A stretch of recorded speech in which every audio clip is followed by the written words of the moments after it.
And here we are at Jerry's garage where he's assembled several of his collector cars.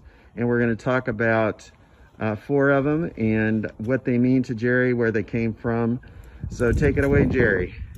This is the 1964 Galaxy 500. Two-mirror top, black with a red interior. This car was sold brand new in Lafayette, Indiana at Glenn Pittman Ford. It was purchased by my uncle, Hugh Bradley. I bought it from him in 1986. It had 28,000 miles on it. It now has 68,000 miles on it. So since 1986, I have driven it 40,000 miles. It is completely original, paint and interior. It has its bumps and scrapes, but I want to keep it original. I love the red and the black. That is so sharp. Paint is original too, huh? Yes, yes. It has a 289 cubic inch engine with a 2-barrel carburetor. At about 60 miles per hour on the interstate, it will still get around 22 miles to the gallon. Wow. Which is great for a full-size car with an 8-cylinder engine. That is great. Can we take a look at the engine? Yes. So the 289 was an engine, I remember that a 65 Mustang that I owned had a 289 in it. Yes, it was a very popular Ford engine. It was their small V8. And this is all original. That's amazing. Yes, this is all original. That is amazing. As you really can tell. Yeah, but it's great to see in its original condition. All right, that's great. Well, let's take a look at another car that Jerry has. This is a 62 Buick. 62 Buick LeSabre, 4-door hardtop. I bought this in 2003. I was at a Grand Invitational in Florida, and it was there for sale. It had 100,000 miles on it exactly when I got it. It now has about 112,000 miles. I've had 2 major repairs on it. The torque converter and the transmission had to be rebuilt, and then the timing chain had to be replaced. The timing chain is not easy because the whole cooling system has to come off.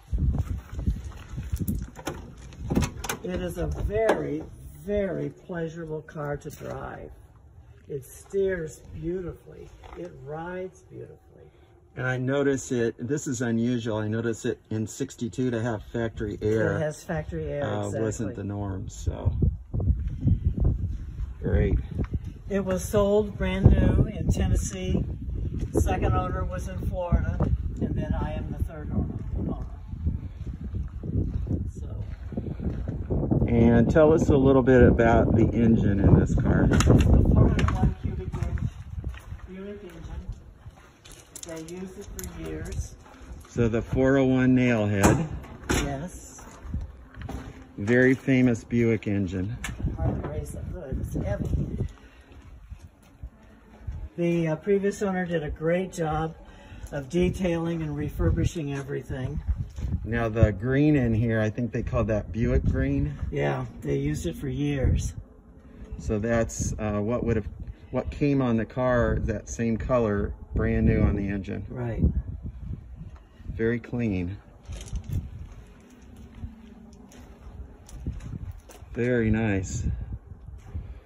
Okay, Jerry, let's take a look. I think you have another car back here that's kind of famous to the club. A 64 Plymouth Valiant convertible. I bought this car in 1984.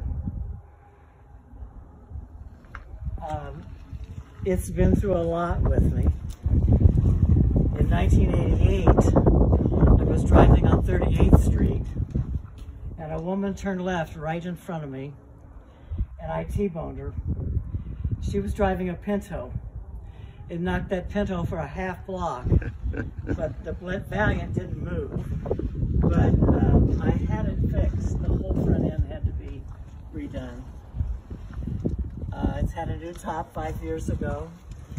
The very interesting thing is when I bought it, the first time I had the oil changed, they informed me that it didn't have the original engine in it. It had a newer slant 6 in it. So the garage found a 1964 slant 6 block and put everything new in it. Pistons, crankshaft, water pump, valves, heads, everything was new inside that block. And all these years I've never had any engine trouble since they did that. So these engines were known to be the Slant 6 really engine strong. Was known as a workhorse. You just could hardly beat them. Let's take a look at this engine here. It's a beautiful little car, very unique. The blue, when I've had it appraised before, they always tell me the blue is very rare. You see red ones and white ones. And quite honestly, in 1964, they made a lot of Valiants, but they only made 5,200 convertibles. Now, how many are surviving, I don't know. This is great. In March of 1991, there was an article done on this car in Cars and Parts magazine, which is no more. And it was quite an extensive article, and I was flattered to have them do it.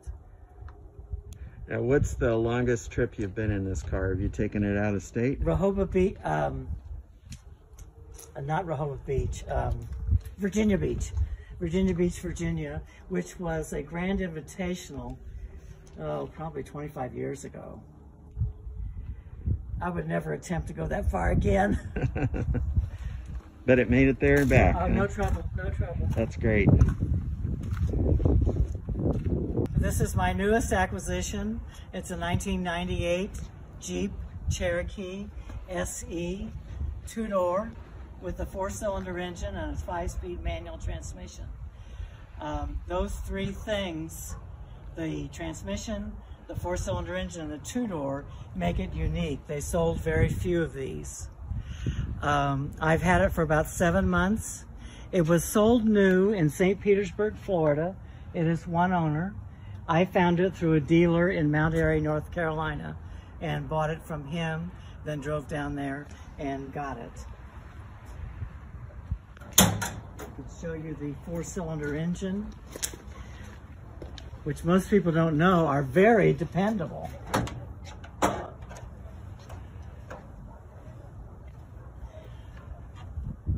Oh, here we go.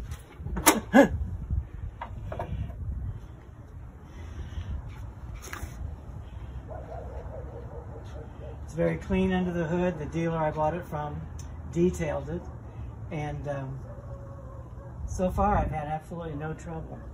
And where was the Jeep, where did it spend most of its life? All of its life in St. Petersburg, Florida. It had the same owner all that time, and clearly it was garaged and taken care of. This is great. And tell us a little bit about the history of Jeeps in your family. Does this go way back? Well, my grandfather in the 1950s and into the early 60s was a Jeep dealer. And I started going to his dealership when I was in the 5th grade. And he used to pay me $1 to dust the Jeeps that were in the showroom. So we've always had a Jeep in our family. And this is my second one. All right. Thanks, Jerry.